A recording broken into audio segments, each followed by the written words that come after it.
By the end of that month, I'd lost a job offer I never should have lost, discovered my own company had been quietly monitoring my job search for weeks, and learned that the person behind it wasn't who I would have guessed if you'd asked me to name a single suspect anywhere in that building on that particular day. It started with an email that read, in full. After further consideration, we've decided to move forward with another candidate. No explanation, no specific feedback, just a door closing on something I'd worked toward for 8 months, 3 rounds of interviews, and a final offer letter that had already listed my new salary in writing. I think about that particular afternoon often, the specific quality of light coming through my kitchen window, the way my phone buzzed once more with an unrelated grocery delivery notification just minutes after the rejection email, the world continuing on in small, ordinary ways, while something much larger quietly rearranged itself underneath. I want to walk you through exactly how I found out what actually happened, because the shape of it surprised me more than almost anything else in my entire professional life, and I need you to stay with me to see where it actually leads. It's not the story I expected to be telling when I first opened that rejection email, certain it had to be some ordinary hiring mistake I'd never fully understand, the kind of quiet disappointment you eventually stop turning over in your head, simply because there's nothing left to examine. My name is Marceline. I was 33, a senior project manager at a regional engineering firm, 6 years into a role that had, over time, quietly expanded to include far more responsibility than my title reflected. I managed timelines across 4 active infrastructure contracts, coordinated with regulators on permitting issues nobody else on the team fully understood, and had become, without any formal recognition of it, the single point of continuity for institutional knowledge that would have taken a replacement the better part of a year to rebuild from scratch. I'd been quietly job searching for 8 months, not out of any dramatic dissatisfaction, but because I'd hit a ceiling in both title and compensation that 2 separate conversations with leadership hadn't managed to move. I kept the search entirely private, no posts, no mentions to coworkers, interviews scheduled around lunch breaks, and the occasional half-day off I described vaguely as personal errands, a small, ordinary deception I never once felt guilty about until someone decided to punish me for it anyway. My direct manager, a woman named Corliss, ran our department with a precision that some people found intimidating. She wasn't the type to remember your coffee order or ask about your weekend plans. Meetings with her stayed on task, feedback was delivered plainly, and praise, when it came, was specific and infrequent enough that you actually trusted it meant something. I respected her. I also, if I'm being direct about it, found her difficult to read, which is a very different thing from finding her untrustworthy. I remember a performance review, roughly a year before any of this happened, where I'd asked her directly about a path toward director-level responsibilities. She hadn't offered false reassurance the way some managers might have. She told me, plainly, that the title structure above me was largely fixed for the foreseeable future, that she'd raised it with leadership without much traction, and that if advancement mattered enough to me, I might need to look beyond our company to find it. I remember appreciating that answer at the time, even though it wasn't the one I wanted, because it felt like the truth, rather than a comfortable deflection. I think, looking back, that conversation is part of why my suspicion eventually landed on her so easily. She was the one person who'd ever told me plainly that leaving might be my best option, and once things went wrong, that plainness curdled, in my head, into something that felt like it might have been a warning she'd quietly acted on herself. The offer came through in my 8th month of searching, a director-level role at a competing firm, a meaningful salary increase, and a start date 6 weeks out. I hadn't told anyone at my current job. I planned to resign the same week the formal offer letter arrived, cleanly, on my own terms. The rescission email arrived 4 days before my planned resignation, from the hiring manager at the new company, a woman I'd built what felt like genuine rapport with across 3 rounds of interviews. I called her immediately, and she was clearly uncomfortable on the phone, choosing her words with a care that told me more than the words themselves did. I could hear background noise on her end, an open office, someone laughing somewhere behind her, the ordinary sounds of a workday continuing on exactly as it always did, indifferent to the fact that mine had just quietly come apart.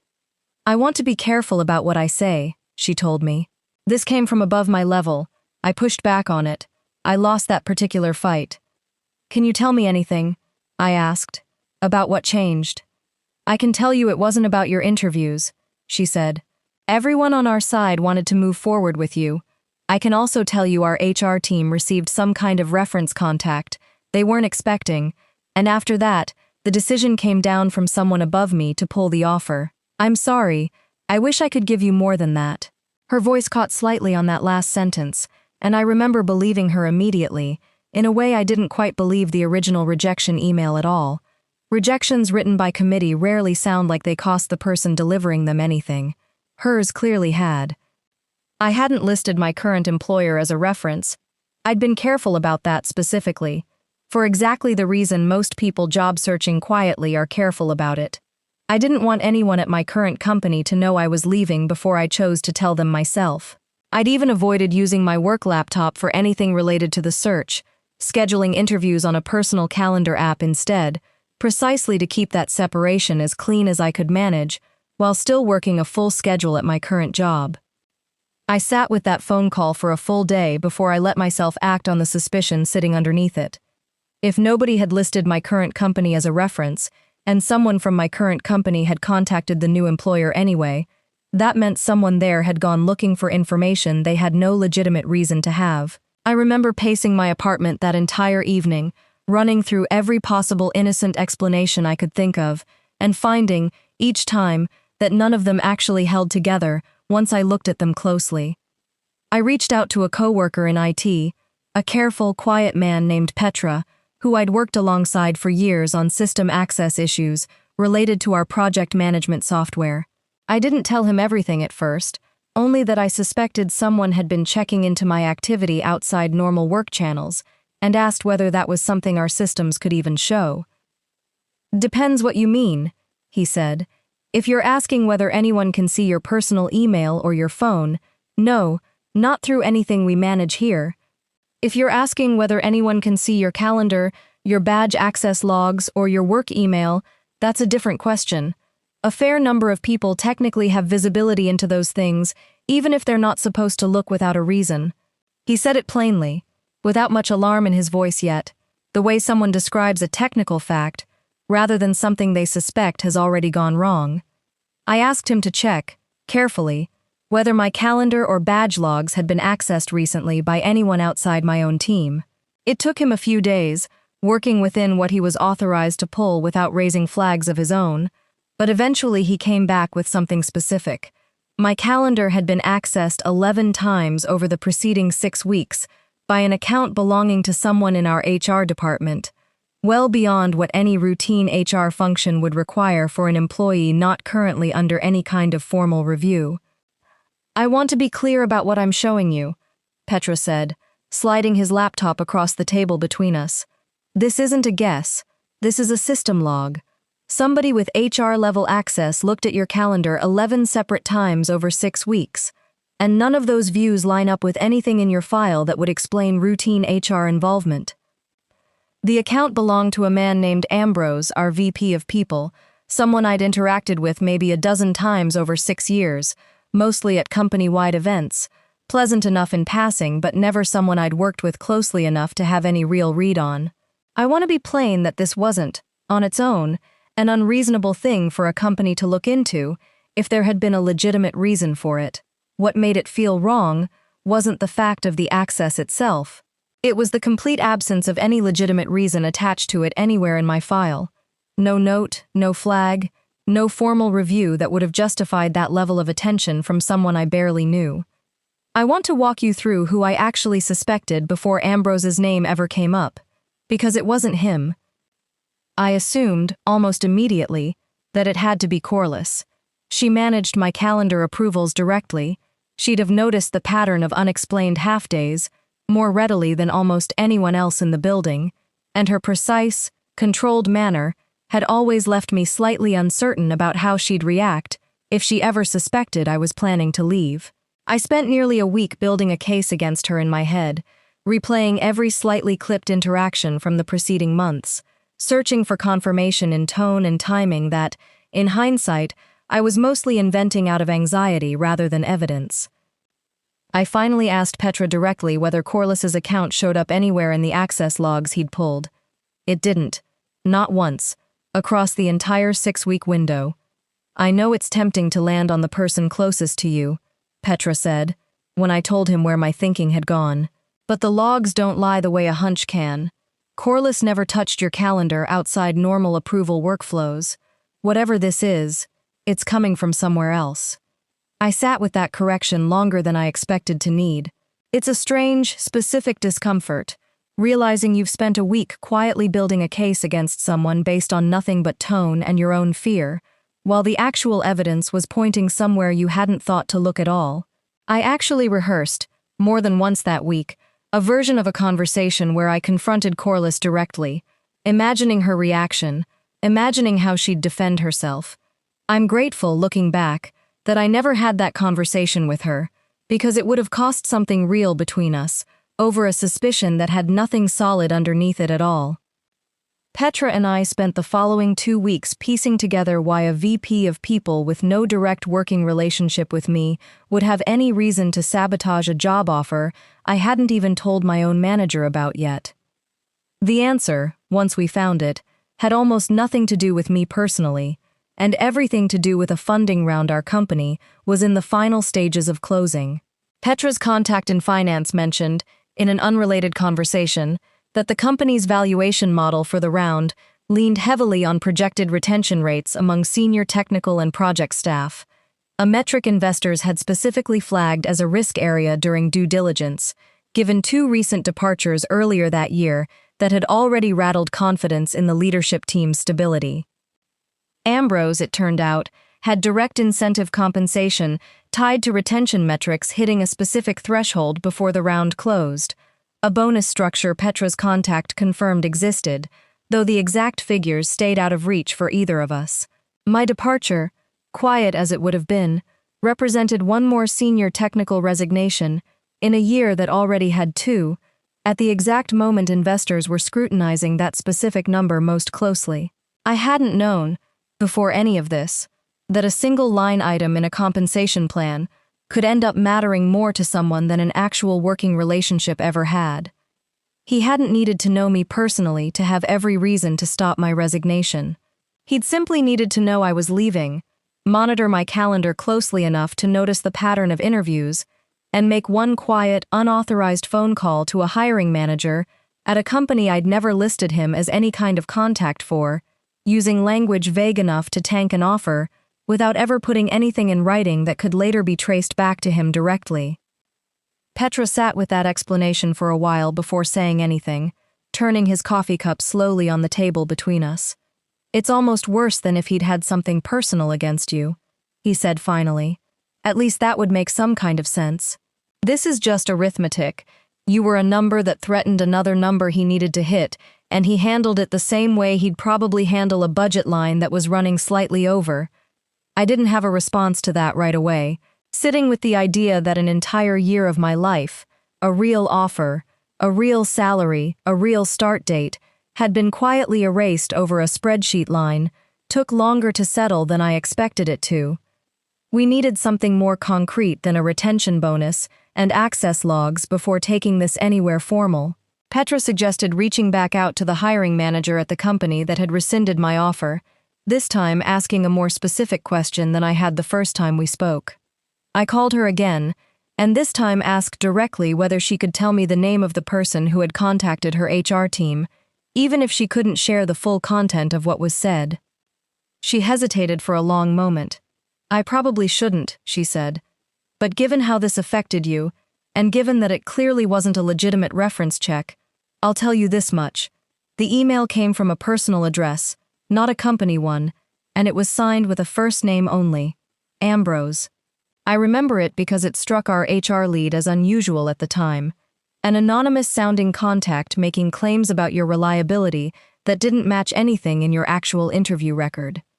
I asked her whether she still had any part of that original message, even a forwarded copy, or a screenshot, anything that might exist beyond her own memory of it. She said she'd check, cautiously, since she wasn't sure what her own company's policy allowed her to share, and a few days later she sent over a short, redacted summary her HR lead had kept in an internal note, enough to confirm the sender's name and the general nature of the claims, without exposing anything beyond what she felt comfortable sharing given her own obligations. That confirmation, paired with the calendar access logs, gave us something concrete enough to act on rather than simply theorize about. I sat with everything Petra and I had found for several days before deciding how to move forward, and I want to walk you through the version of this I almost chose instead. Part of me wanted to email Ambrose directly, calmly, and simply ask him outright why he'd contacted a company I'd never listed him as a reference for. I wanted to watch him try to explain a personal email account and a first-name-only signature to a hiring manager who'd already flagged the contact as unusual. Petra talked me out of a direct approach. "The moment he knows you're aware of this," he said, "he has every reason to delete whatever's left of that personal email thread and simply deny the whole thing ever happened. Right now you have access logs and a second-hand account from the hiring manager. A direct confrontation gives him time to make both of those things harder to prove. So instead, we built a clear, dated timeline, the calendar access pattern, the retention bonus structure Petra's contact had confirmed existed, and a written statement from the hiring manager describing the anonymous contact, which she agreed to provide once she understood the full scope of what had happened to me, and I requested a meeting, not with Ambrose, and not with Corliss, but with our CEO directly, a measured man named Osric who I'd interacted with rarely, but who had a reputation across the company for taking data over office politics whenever the two came into conflict. Osric read through everything in near silence for close to 20 minutes, while I sat across from him saying very little, letting the documentation carry the weight of the explanation. "Walk me through this calendar access again," he said finally, tapping the log Petra had pulled. "You're telling me Ambrose accessed your calendar 11 times over 6 weeks, with no formal review process attached to your file that would explain that kind of attention." "That's what the logs show," I said. "And the hiring manager at the company that rescinded my offer confirmed an anonymous contact from a personal email, signed only with his first name, making claims about my reliability that don't match anything in my actual performance record here." He was quiet for a long moment, the specific quiet of someone recalculating a number he'd likely reviewed and approved, without ever questioning what sat underneath it. "And this retention bonus structure," he said, sliding the compensation documentation toward the center of the table, "directly incentivizes preventing exactly the kind of departure you were planning." "I'm telling you what the documentation shows," I said. "I'll let you draw your own conclusions about the rest." He was quiet again before speaking. "I want to be plain with you," he said. "I approved that retention bonus structure myself, without asking enough questions about what it might incentivize someone to do outside normal channels. That's on me as much as it's on him. I'm going to need everything you have, formally, and I'm going to need legal, and our board's audit committee looped in before this goes any further, given the timing relative to our funding round." He paused, then asked me one more question before the meeting ended. "Why come to me directly, rather than through HR's normal channel?" "Because Ambrose runs that channel," I said. "I didn't have a version of this that ended anywhere useful if it went through his own department first." Osric nodded slowly, the specific nod of someone filing that answer away as its own separate piece of evidence about how thoroughly this had been allowed to operate unchecked. Osric moved quickly once he understood the full shape of what he was looking at. Within days, Ambrose was placed on administrative leave, and an internal review was launched examining whether his personal email account had been used to contact other companies regarding other employees who may have quietly interviewed elsewhere over the preceding year. That review, once completed, found 2 additional instances following a similar pattern. Employees whose exit interviews later revealed unexplained, last-minute complications with competing offers that neither of them had ever fully understood at the time. Neither of those 2 people had pushed the question the way I eventually did, and both had simply stayed at the company, never learning why an opportunity they'd been excited about had quietly fallen apart. One of them, a structural engineer named Percy who I'd worked alongside on 2 separate contracts, found out about all of this secondhand, weeks after the review concluded, and stopped by my desk one afternoon, looking somewhere between grateful and unsettled. "I spent almost a year thinking I'd just imagined the whole thing going wrong," he told me. "Told myself the other company must have found someone better, that it wasn't personal. I never once thought to ask who else might have gotten a call I never knew about." I didn't have anything especially comforting to offer him beyond agreeing that the not knowing was its own particular kind of damage, separate from whatever the original sabotage had cost him. My own former hiring manager reached back out once the situation became clear, and though the original role had since been filled, she offered to keep me in mind for a similar position opening the following quarter, an offer I accepted, this time with a start date that arrived without incident.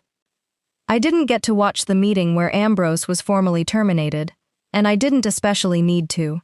What I needed was the truth landing in front of someone, with the standing to act on it, and the two other employees, quietly notified afterward, finally understanding what had actually happened to opportunities they'd assumed had simply fallen through on their own. If you've ever had an opportunity quietly fall apart with no real explanation, only to wonder for months afterward what actually happened, tell me about it in the comments. I read every single one, and if stories like this matter to you, subscribe, because there's more coming.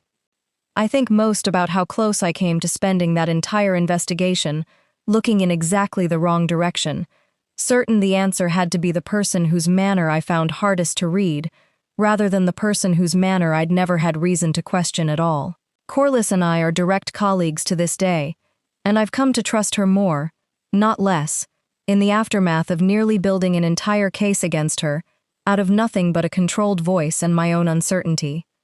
Ambrose, by contrast, was pleasant in exactly the way that never once made me suspicious of him, which I've come to understand isn't a contradiction at all. It's simply how it usually works. The people worth watching closely aren't always the ones who make you uneasy. Sometimes they're just the ones nobody ever thinks to watch, because ease itself has a way of standing in for trust, even when the two have nothing to do with each other. I started a new role 3 months later, at the company that had originally rescinded my offer, and on my first morning there, the hiring manager who'd fought to bring me back stopped by my desk just to say she was glad this particular ending had finally arrived. I told her the truth, which was that I was glad too, though some part of me still finds myself checking, every so often, exactly who has access to what on my calendar these days. Old habits like that take longer to unlearn than the situation that created them.